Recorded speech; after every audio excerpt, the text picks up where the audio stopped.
Kami dari kelompok A5 akan melakukan uji threshold dengan sampel NaCl dan sukrosa. Alat dan bahan yang perlu dipersiapkan adalah gula, garam, air sebagai penetral, dan air sebagai pelarut.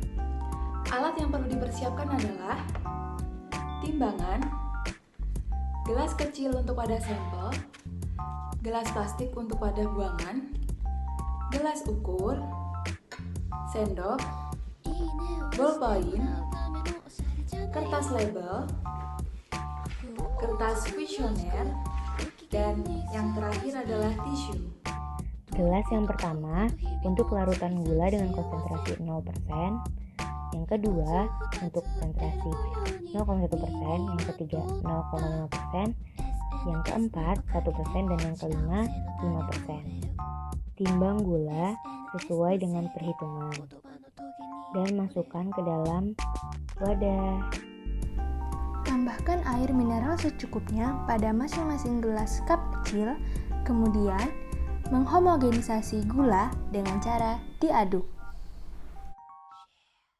Setelah dilakukan homogenisasi tahap pertama, dilakukan homogenisasi tahap kedua dengan cara menambahkan sampel yang telah dihomogenkan ke dalam botol 600 ml yang telah diberi air mineral dan telah diberi label.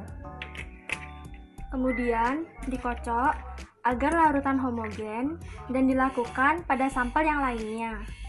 Setelah itu dituangkan ke dalam masing-masing wadah sebanyak 20 ml sesuai dengan konsentrasinya.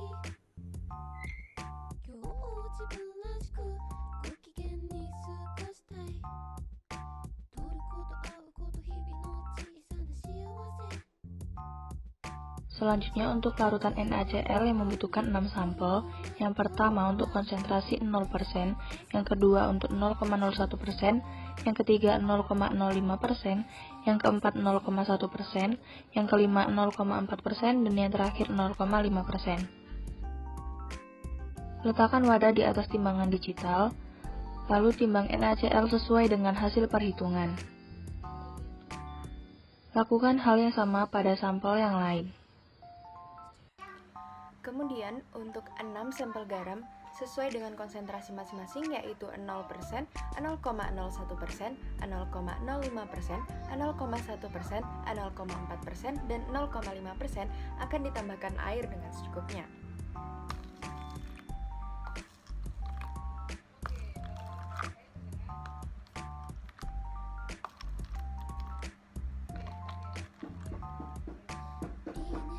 Setelah itu, akan dihomogenkan dengan menggunakan sendok.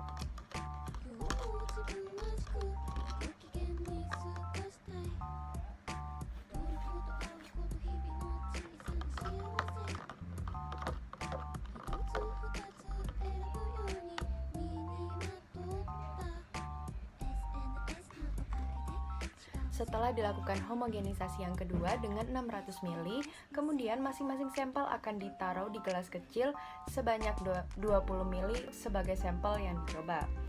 Selanjutnya, panelis akan mencicipi sampel secara berurutan dari kiri ke kanan sebanyak 1 sendok untuk tiap sampel. Biarkan sampel 3 detik di dalam mulut agar panelis bisa mendeteksi rasa.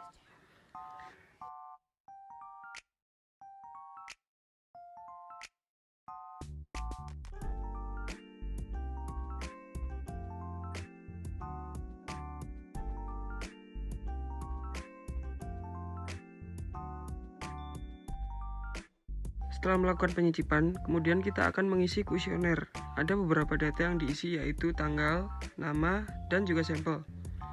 Juga ada instruksi untuk melakukan pengujian ambang rangsangan. Setelah itu, panelis akan mengisi sampel yang telah dicoba dengan tanda plus yang berarti bisa mendeteksi sampel dan tanda minus jika tidak bisa mendeteksi sampel. Lalu, indera pengecap wajib diistirahatkan 30 detik dan dibersihkan dengan air sebelum melanjutkan pengujian sampel berikutnya.